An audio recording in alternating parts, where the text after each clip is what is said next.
Moby-Dick or the Whale by Herman Melville. Chapter 49, The Hyena. There are certain queer times and occasions in this strange mixed affair we call life when a man takes this whole universe for a vast practical joke, though the wit thereof he but dimly discerns, and more than suspects that the joke is at nobody's expense but his own. However, nothing dispirits and nothing seems worthwhile disputing.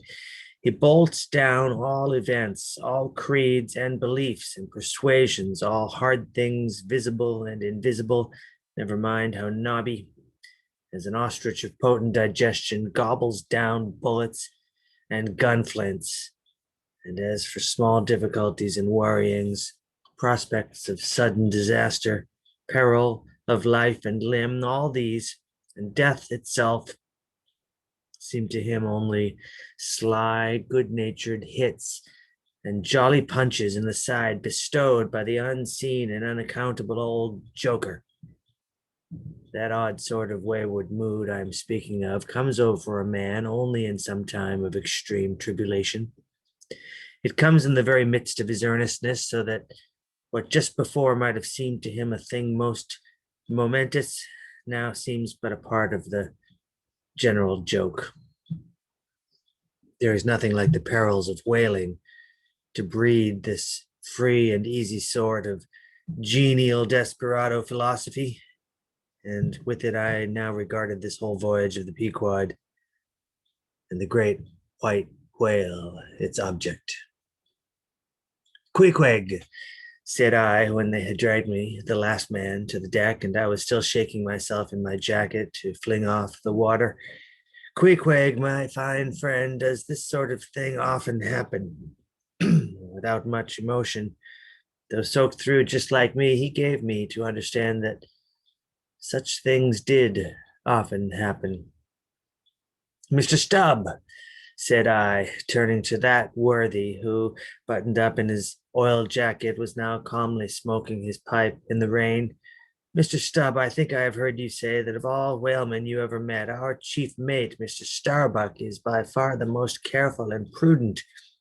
I suppose, then, that going plump on a flying whale with your sail set in a foggy squall is the height of a whaleman's discretion?" "Certain. I've lowered for whales from a leaking ship in a gale off Cape Horn." "Mr. Flask," said I, turning to little King Post, who was standing close by, "you are experienced in these things, and I am not. Will you tell me whether it is an unalterable law in this fishery, Mr. Flask, for an oarsman to break his own back, pulling himself back foremost into jaws of death?" "Can't you twist that smaller?" said Flask. "Yes, that's the law. I should like to see a boat's crew backing water up to a whale face foremost. Ha! Ha! The whale would give them squint for squint, mind that." Here then, from three impartial witnesses, I had a deliberate statement of the entire case.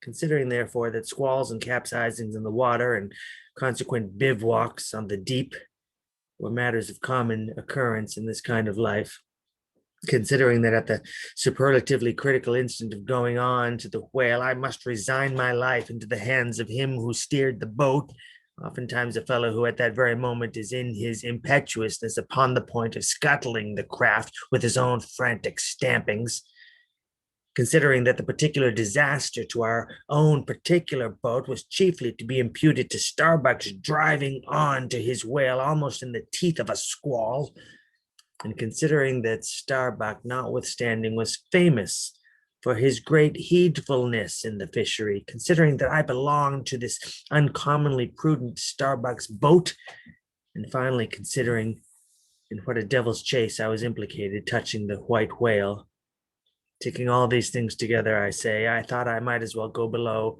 and make a rough draft of my will. "Queequeg," said I, "come along, you shall be my lawyer, executor, and legatee."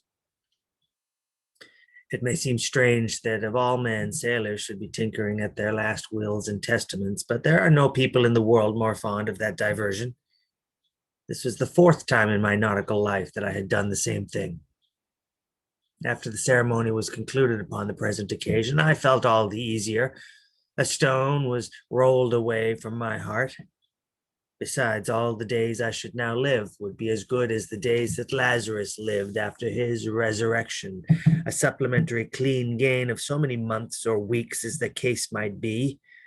I survived myself. My death and burial were locked up in my chest. I looked round me tranquilly and contentedly, like a quiet ghost with a clean conscience, sitting inside the bars of a snug family vault.